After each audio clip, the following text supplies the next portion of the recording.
So I managed to dismantle my 2-foot module, taken the frame off it, left the bus wiring in place. It was a little bit fiddly to get these eye hooklets out. They were screwed into the frame here. Lots of twisting, turning. The Dremel came out one point to start cutting the wood.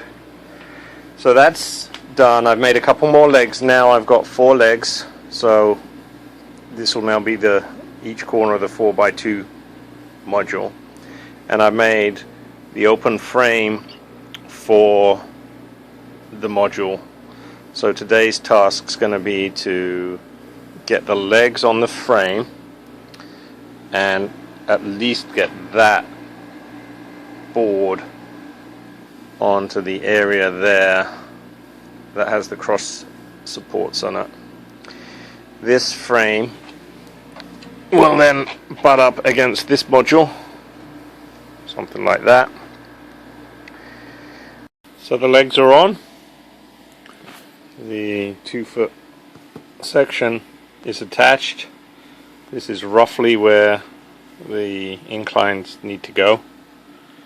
So next step is to cut the 4-foot section, build it up to be 2 inches above this section, and butt it up against here and do a test on the reverse loop module. So I've bolted these 2 sections together and started to cut out the 4-foot section. I've used regular saw for many of the straight cuts, any of the straight cuts I could do. I've cut this little section out. This will be a ramp. It'll go on the end of that one there, then climb up. So I'm going to use this instead of the foam risers over there. Ignore the refreshments. So instead of that foam riser, I'm going to be using this. So this will come up to 2 inches up. It says down on it because it's to remind me that piece goes down. This will then attach right there. It'll be 2 inches high. And so I've done a straight cut to here, and I've marked out over here where the where the track will go. So what I'm going to do is a passing loop. So I got this. This is just set track. Got picot points either end. So this will lay down here where these 2 tracks are tentatively marked out. And now I'm going around with my Dremel and actually cutting the curve into the wood using the disc. It makes a lot of burning wood smell, shall we say. So that's the next bit, is get this cut out, get this end here raised up 2 inches, not forgetting that under here this is all currently unsupported, so I've got to put some cross beams in here. It's the first time I've ever done like an open frame baseboard.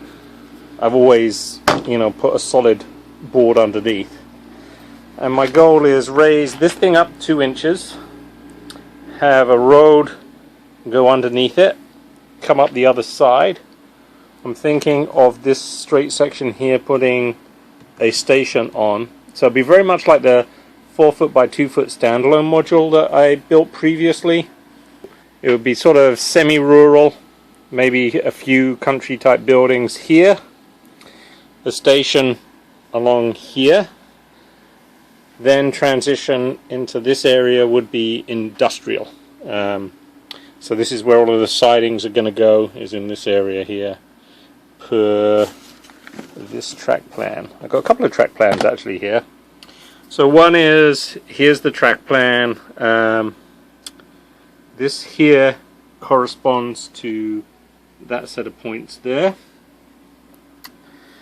And train comes off the branch line here. A bit of a head shunt down this end, which is where the coal drop is, which is that coal drop right there.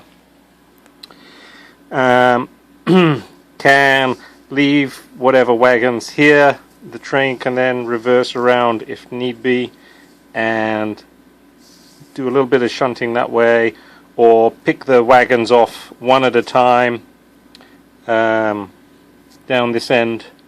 Got to leave enough space. You can see here's I'm showing where the coal drop is here. There's plenty of room for me to extend the line all the way back here where the pencil is underneath. That would be the station stop there. So that give me plenty of room for detaching, shunting, pulling wagons in one at a time. So 2 sidings down here for the brewery, I think. One over here for the China clay. Then I actually looked at a real place called Little Trevisco. I think that's how you pronounce it, down in Cornwall. And this is actually the track plan. This one here is actually the track plan for Little Trevisco. So it has enough runaround. Branch comes in here. Actually, the line I think extends under the road, and there's a little head shunt here. And this is the main China clay plant. So I'm thinking of, if I flip that around, this combination of coming in, having essentially a passing loop and a single siding is what I've done here. Here's the siding, here's the passing loop. So it's somewhat prototypical, I think, and I got enough space down this end where the iPad is to fit it all in. Thinking of down this end here having a portal here, the hillside coming down here, and then another portal, say around here.